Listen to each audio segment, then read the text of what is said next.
तर आज हिरवा पातीचा कांदा आणि जवळा घालून मिक्स अशी भाजी बनवणार आहे। तुमच्यापैकी कोणाकोणाला आवडतं त्यांनी कमेंट नक्की करा।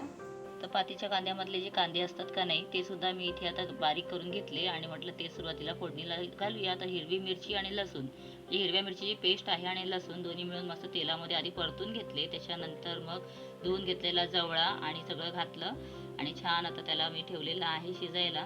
तोपर्यंत किचन अगदी क्लीन झालं आणि इथे ना हा जो कांदा आहे तो मला ना खायला खूप आवडतो, म्हणून मी त्यातला एक कांदा ठेवलेला आणि बाकीचे कांदे मी पेरलेले आहेत।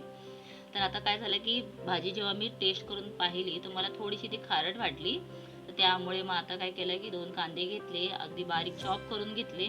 त्यानंतर ते फक्त तेलामध्ये परतून घेतले, त्याच्यामध्ये काहीही घातलं नाही आणि ह्याच्यामध्ये पुन्हा भाजीत मिक्स करून परतून घेतले। तर अशी माझी भाजी रेडी झाली। म्हणजे कधी कधी असं